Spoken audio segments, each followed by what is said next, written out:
Shalom teman-teman yang dikasihi Tuhan, saat ini saya ingin membagikan renungan firman Tuhan yang diambil di dalam Hakim-Hakim pasal yang pertama, ayat yang ke-6 dan yang ke-7. Berkata demikian, tetapi Adoni-Mesek melarikan diri, lalu mereka mengejarnya, menangkapnya dan memotong ibu jari tangannya dan ibu jari kakinya. Kata Adoni-Mesek, ada 70 raja yang terpotong ibu jari tangan dan kakinya. Mereka memungut sisa-sisa makanan di bawah mejaku, sama seperti yang telah kulakukan, demikian pula Allah membalasnya terhadap aku. Kemudian ia dibawa ke Yerusalem dan mati di sana. Nah, teman-teman yang dikasihi Tuhan, saat ini kita belajar apa yang kita tabur, itu yang akan kita tuai.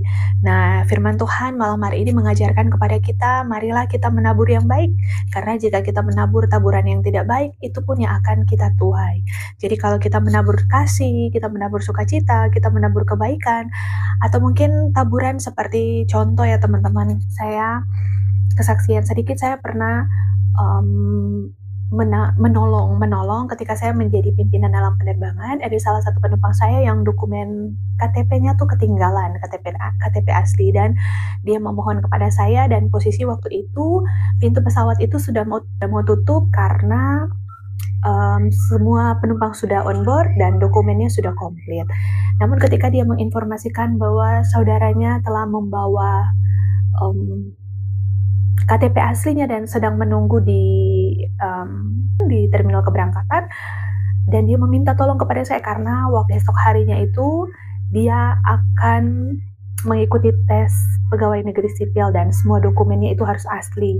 Kemudian saya bertanya dengan kapten, kemudian kapten menginginkan saya untuk menunggu, dan saya memberitahukan kepada petugas daratnya. Namun petugas daratnya itu agak berkeras hati, dia bilang ya itu salah sendiri.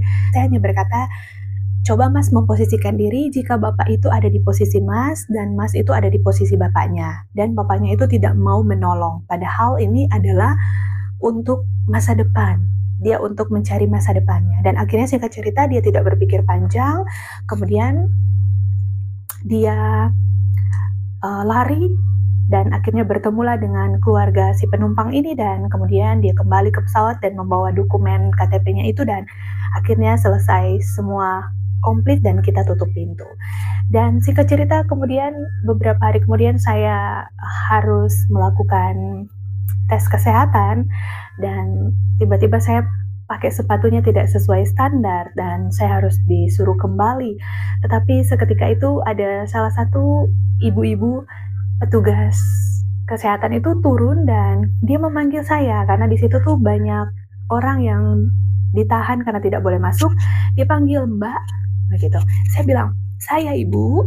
Terus dia berkata, iya kamu. Dan singkat cerita saya ditolong olehnya, saya masuk dari belakang dan dia bilang, mungkin sepatu saya itu muat di kamu. Dan saya mengikuti tes kesehatan yang harus saya lakukan setiap tahun untuk medical check up saya di dalam dokumen, salah satu dokumen untuk saya bisa like untuk terbang, saya harus memiliki dokumen itu, sertifikat medical gitu. Dan puji Tuhan, saya tahu dan saya yakini apa yang saya tabur itu yang akan saya tuai. Ketika saya menolong orang, saya pun ditolong orang. Jadi teman-teman di luar sana, jika mau menuai yang baik, ya taburlah yang baik. Kiranya firman Tuhan malam hari ini dan kesaksian saya dapat menjadi berkat untuk teman-teman di luar sana.